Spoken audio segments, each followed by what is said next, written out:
नमस्ते। कैसे हैं आप सब? उम्मीद करता हूँ बहुत अच्छे होंगे। स्वागत है आप सभी का मेरे चैनल करण कुशवाहा में। लास्ट क्लास में मैंने आपको फ्री कैश फ्लो रेशियो के बारे में बताया था। उम्मीद करता हूँ वो वीडियो आपको बहुत अच्छे तरीके से समझ आया होगा।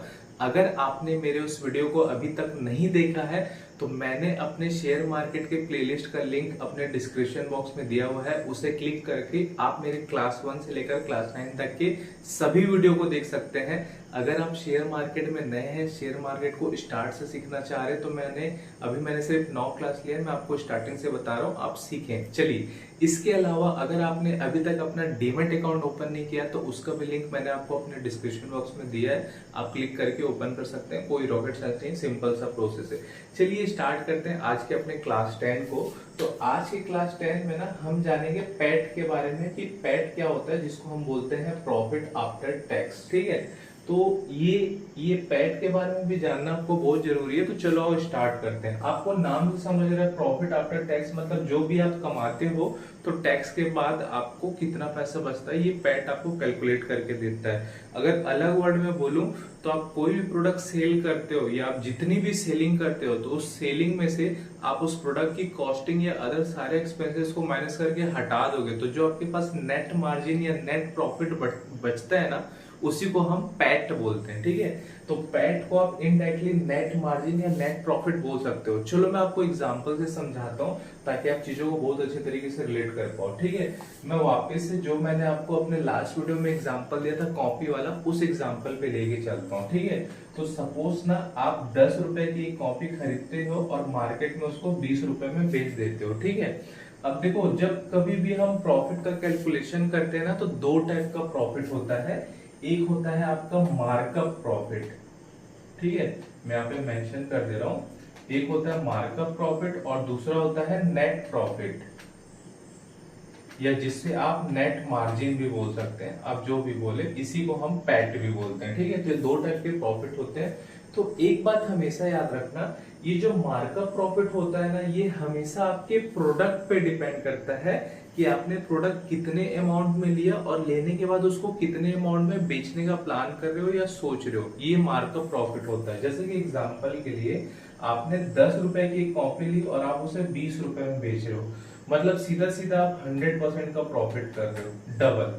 ठीक है, अगर आप इसको 10 रुपए में लेके 15 रुपए में बेचते तो आप कितने का प्रॉफिट करते हैं? 50% का प्रॉफिट करते। तो ये जो प्रॉफिट है ना, ये मार्कअप प्रॉफिट में आता है, जो कि आपके प्रोडक्ट के प्राइस पे डिपेंड करता है। ठीक है, तो ये जो मार्कअप प्रॉफिट है इसका यूज सिमिलरली या जनरली ज्यादा यूज नहीं होता, बट ये आपके नॉलेज के लिए रहना चाहिए। अब हम आते हैं नेट प्रॉफिट या नेट मार्जिन क्या होता है। तो ये बात अपने दिमाग में याद रखना कि जब भी हम नेट मार्जिन या नेट प्रॉफिट की बात करेंगे तो हम कोई प्रोडक्ट जब हम सेल कर देते हैं तो सेल्स प्राइस के ऊपर बात करते हैं। ठीक है, ये चीज आप याद रखना।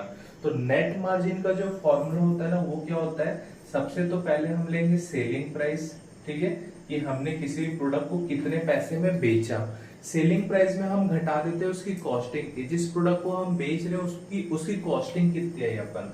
तो सेलिंग प्राइस में हम कॉस्टिंग को माइनस कर देंगे और उसके साथ ही एक्सपेंसेस को माइनस कर देंगे, या आप अदर बोलो अदर एक्सपेंसेस जितने भी होंगे माइनस कर देंगे कि जब हम उस प्रोडक्ट को सेल कर रहे थे तो सेल करने में हमारे और अदर एक्सपेंसेस कितने लगे। जैसे यहाँ पे एग्जांपल के लिए आपने 10 रुपए की कॉपी ली और 20 रुपए में बेची। ठीक है, तो आपका जो सेलिंग प्राइस हो कितना हुआ? 20 रुपए हुआ। तो सेलिंग प्राइस में ले लेता हूँ 20 रुपए माइनस कॉस्टिंग। आपने इस एक कॉपी को कितने में खरीदा था? 10 रुपए में खरीदा था, तो मैंने 10 रुपए कर दिया माइनस। अब देखो, आप या तो कॉपी को बेचने बाइक से जाओगे तो आपका तेल लगेगा। ठीक है, अगर आप बस से या ट्रेन से या व्हाटएवर किसी भी मीडियम से जाओगे तो आपका टिकट लगेगा, या आपके अदर कोई भी खर्चे हो, आप कहीं खाना खा रहे हो, रुक रहे हो, आपका लंबा समय लग रहा होगा, आपका कोई भी अदर खर्चा होगा, तो ये सारे ना अदर एक्सपेंसेस में कैलकुलेट होते हैं। तो मैं मान लेता हूँ 5 रुपए आपके और लगे, तो ओवरऑल आपके कितने बच गए? ओवरऑल आपके कितने बच गए? 5 रुपए बच गए।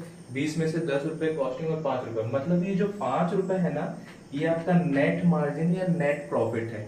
इससे फाइनल ये भी कंक्लूजन निकलता है कि आप बोल सकते हो कि अगर किसी भी कंपनी का आपको पैट यानी कि नेट प्रॉफिट या नेट मार्जिन या प्रॉफिट आफ्टर टैक्स 5% का दिख रहा है या 10% का दिख रहा है, इसका मतलब ये है कि वो कंपनी जो भी प्रोडक्ट सेल करती है पर प्रोडक्ट के पीछे 5% का मार्जिन कमाती है या 10% का मार्जिन कमाती है।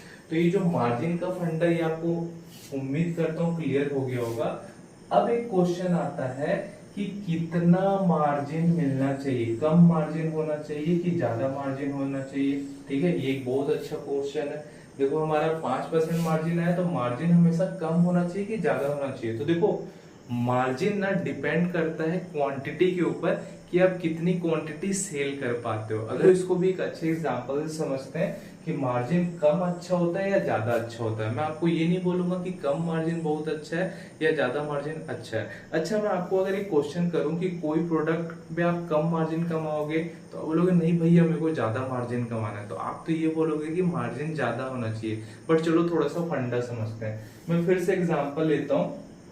एक ए कंपनी है, एक बी कंपनी है। ठीक है, तो कंपनी ए ना 10 रुपए का एक कॉपी लेकर उसे 15 रुपए में मार्केट में बेचती है। ठीक है, और जो कंपनी बी है ना वो 10 रुपए का एक कॉपी लेकर 20 रुपए में मार्केट में बेचती है। क्लियर? ठीक है, तो देखो जो कंपनी ए है वो 10 रुपए का एक कॉपी लेकर 15 रुपए बेच रही है। मतलब इसका पैट या नेट मार्जिन यहाँ पे कितना हो रहा है?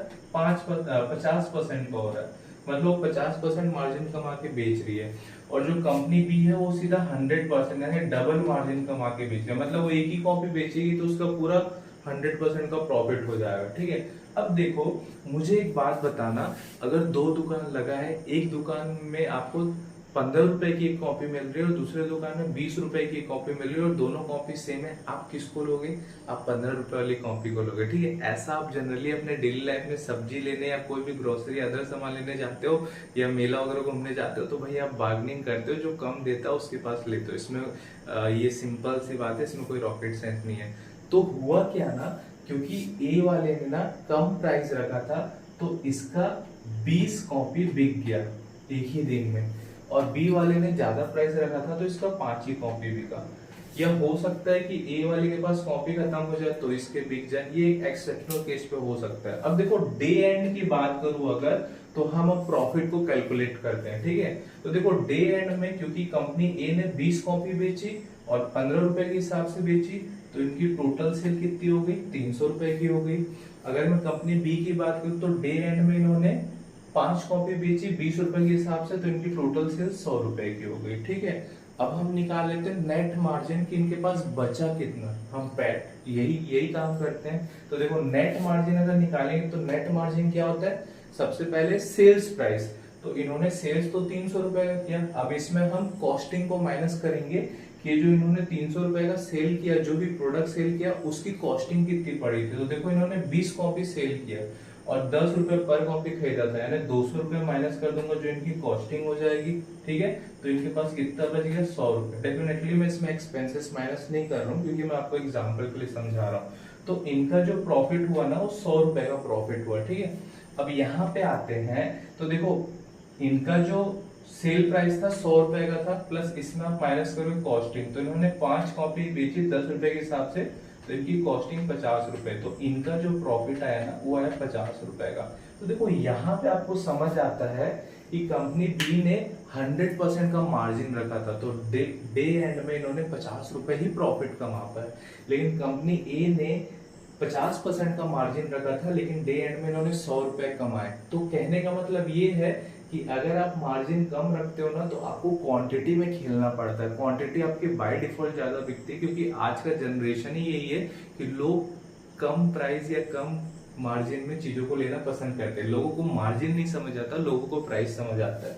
लेकिन कंपनी बी का, लेकिन यहीं पे एक दूसरा सिनेरियो ये है कि अगर कंपनी बी 5 की जगह ना अगर 10 कॉपी भी बेच देती तो सिनेरियो क्या हो जाता? देखो 10 कॉपी 20 रुपए के हिसाब से बेचती तो इसका लास्ट में डे एंड में सेल होता 200 रुपए का। ठीक है, अब 200 रुपए में 10 कॉपी कॉस्टिंग को माइनस करो तो 100 रुपए माइनस करोगे तो 100 रुपए ही होता। मतलब सेम प्रॉफिट कमा लेती अगर कंपनी बी क्वांटिटी ज्यादा बेच देती। तो यही फंडा है क्वांटिटी का कि अगर आप या तो आप मार्जिन कम रख के ज्यादा क्वांटिटी बेचो या तो आप मार्जिन बढ़ाओगे तो आपकी क्वांटिटी कम बिकेगी। एग्जांपल के लिए अगर आप एक एप्पल का आईफोन बाय करोगे तो 1 लाख रुपए लगेंगे, लेकिन आप चाहो तो उसी में 10 फोन बाय कर सकते हो। ये डिपेंड करता है आपके ऊपर।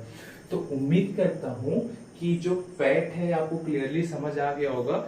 अब देखो, ये जो पैट मैंने आपको बताया ना, ये मैंने आपको एग्जांपल देने के लिए बताया, बट कोई भी कंपनी अगर अपने बिजनेस के लिए, चाहे वो रिटेल हो चाहे जिस भी बिजनेस सेक्टर हो, जब वो पैट कैलकुलेट करती है ना, तो उनका जो होता है ना, वो एक एबिट वर्ड यूज होता है। मैंने आपको कुछ समय पहले एबिटा बताया था, हालांकि मैंने उसको रिटेल टर्म को लेके बताया था। मैं आपको शेयर मार्केट या अदर बिजनेस टर्म को भी उसको रिलेट करके बता दूंगा, कॉन्सेप्ट सेम है।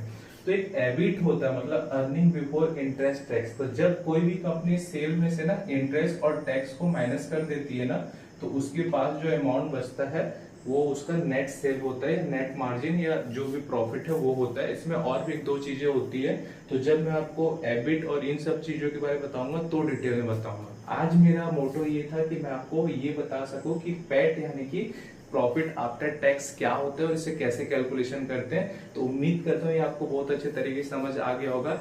नेक्स्ट क्लास में हम एक ऐसे रेशियो का एनालिसिस करने वाले हैं जो कि शायद बहुत ज्यादा या सबसे ज्यादा इंपॉर्टेंट है, जिसे वॉरेन बफेट का भी फेवरेट रेशियो एनालिसिस बोलते हैं। मैं बात कर रहा हूँ ROE की, that means return on equity की।